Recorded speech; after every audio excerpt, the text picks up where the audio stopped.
Yeah, so we good, man. Yeah, man. Cause there'd be a lot of shit that we just, you know what I'm saying?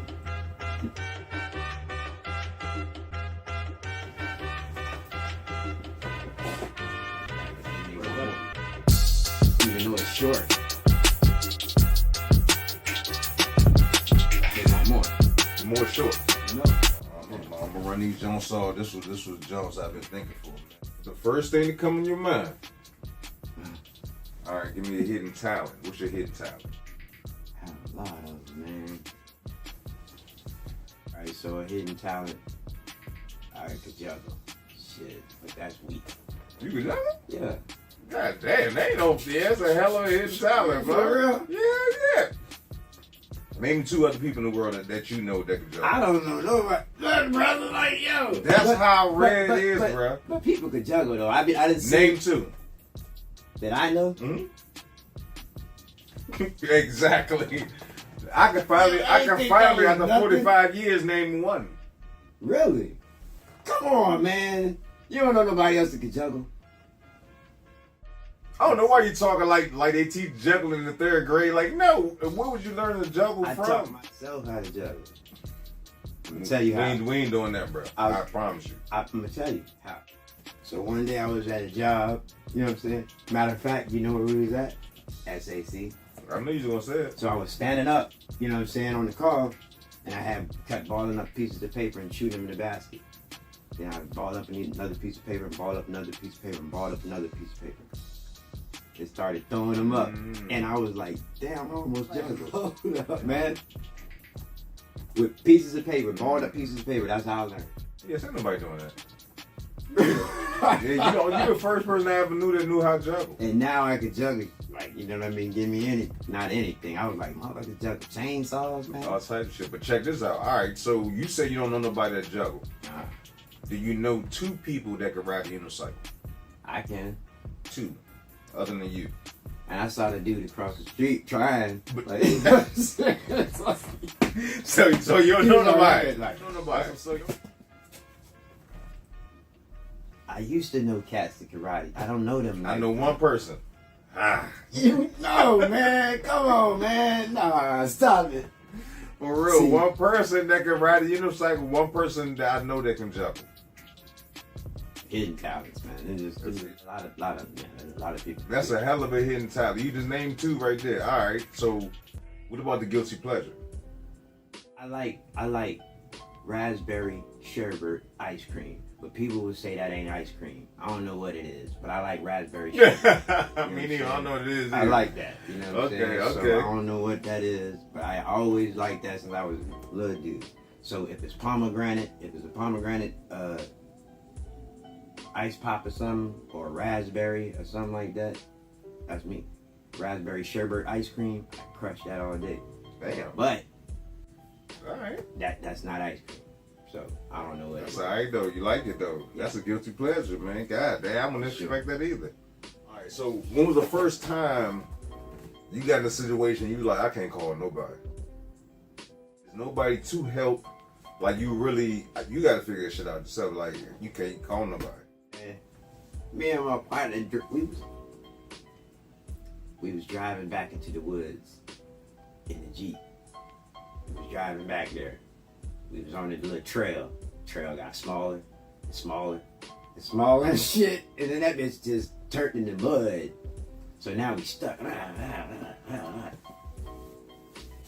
And we in the woods. Rather, I can't, and then it got dark. We stuck in the Jeep. We sitting in that joint. Like, now we starting to fall asleep in there. Cause there ain't nowhere to go. There ain't nothing to do. How the hell what we gonna do? We don't even know what we at. Let me tell you what me and my partner did, man. We said, man, we can't stay here. So we got out the Jeep. My man, me and him walked. I'm talking about like 10 miles through the woods. We done walked so far. I took off like my shirt. He took off his shirt. We had on a couple of shirts. I had a lighter.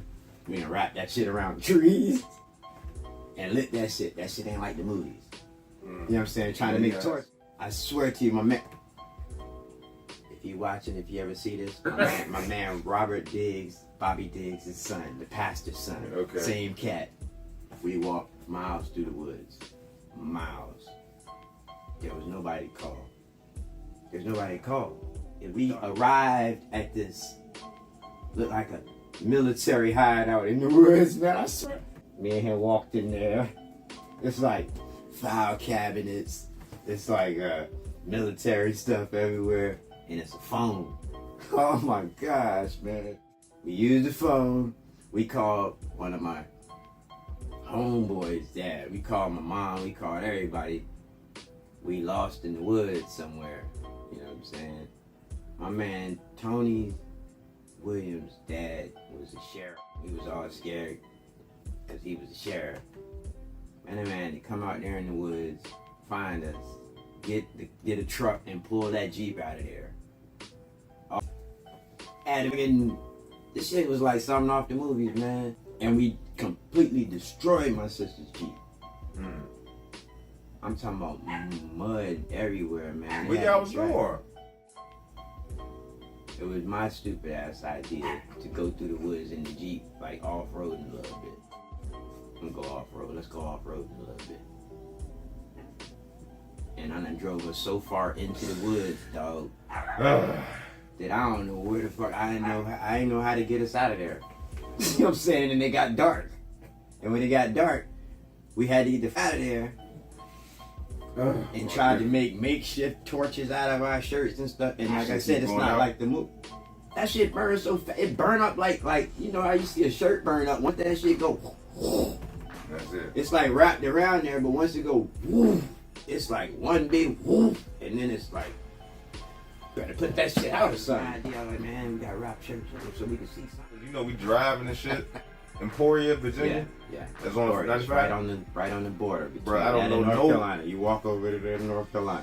I don't know nobody down there or up there. No. I'm just look at cars going by. Who could I call? Like, what the fuck? Like, there's nobody to call.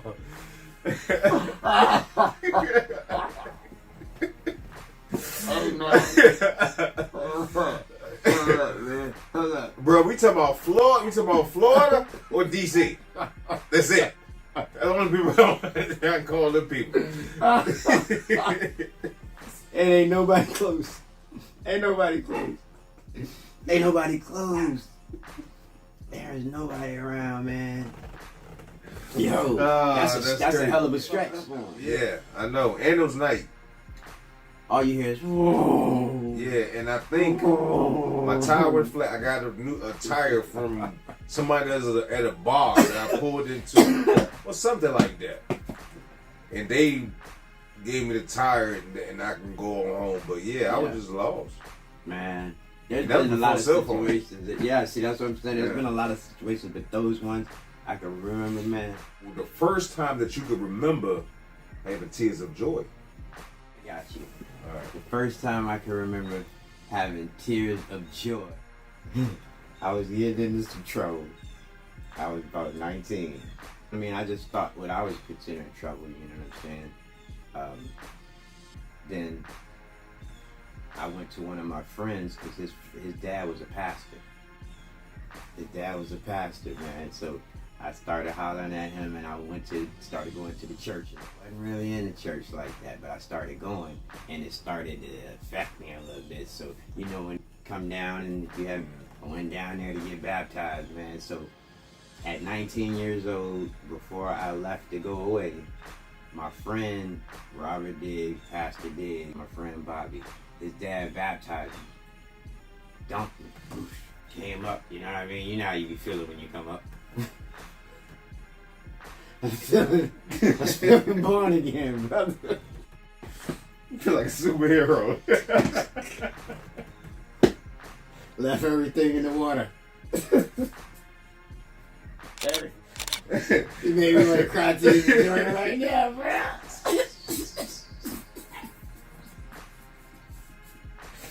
That's good, man. Because I knew, like, I had shook it off like, and I was like, I never did nothing like that before. I watched people go down there and stuff, and I was like, what they gonna do a little later? You know what I'm saying? I finally found out what they do later. You know what I mean? They go down there and stuff, and then they come sit back down and stuff. It's like, oh, let's go down there, you know? Yeah. Okay, but then they got me, man. So after that, like that was, you know, I was on the straight and narrow for about a month. Good. Then it, you know, it wore back off, and I was still protected though. You know what I'm saying? I still did it. That's good. That's good. Okay. So that was the first time I remember crying like tears of joy. Like, you know, everybody was crying. Like, you know what I'm saying? Like, you know. So that's what made me cry a little bit. Like, you know. Okay. Came up. Let me ask you this. What about your first pair of shoes you ever bought with your own money? Yeah. Some red and white Nike Airs. No, Nikes. No Air. Yeah. Red and white Nikes. No Air. So that was another thing about me when I was younger too, man. I was always scrummaging up. Yeah. I was always scrummaging up, and my mom would never know where I got sneakers or nothing from. You know what I'm saying? I would always come home, and then me and my friends, we was young enough to still be, at that time, to be trading sneakers and coming home with sneakers. New, fresh, and all of that. But we was scrummaging up. First pair was like $29. Nike Jones. Yep, Okay. Nike, straight. Like Dunks now, but they're like high tops. But they got like a stripe right there. So it wasn't no Nike Airs though. Nope. With the big stuff. Okay. Nope, no Nike Air, just straight Nike. So airships then. They were like blocks, but they were straight. You know what I mean? Matter of fact, they even had a cloth material one. You know what I'm saying? They had a cloth them material. probably was the airships or yeah, and they were just a Nike check on the side, Yep. right? Yeah. Them, you sure they wasn't the Jordans? Nah. Yeah, they was the airships. Nah. then. You know what? To me, they look like Jordan. They look Airship, like I'm Air trying to Force tell you. Ones. They airship. I'm trying to tell you. Damn, I know. I don't Yeah. even know. I don't know because I do research and I be following Damn. some stuff and then running stuff. I would have never known that. All right, so let me give you a little more history on Airship Jones. The Airship was a shoe that Jordan wore before they made his shoes because they didn't have the Air Jordans yet. So Jordan would wear those. His socks roll down like that. Like, I don't remember that Tim jump. Duncan used to But wear them. those are jump because they look just like the Dunks. It looked like the Jordan 1s, Airship. They even came over the colorway, Jordan black and red colorway later, but the original Jones was white with the red jump. Yeah. Airship. Wow. What was the first thing that you bought your mom? With your own money? Probably like a candy apple. Really? My mom liked candy apples, so I used to go to like a fair. It was a fair I went to that I can remember. It was a candy apple, and it was a thing that they did wood carving. Okay. Carved her name into like a Minnie Mouse or Mickey Mouse thing. Okay. Yeah, carved her name into it, and that was it. A candy apple and that thing right there. Okay. All right. That's what's up, man. Yo. That's crazy. All right. All right. Do you think becoming too rich? How do you think you could lose motivation? Becoming too rich in the sport. No, because Being too rich makes you comfortable, and that makes you vulnerable.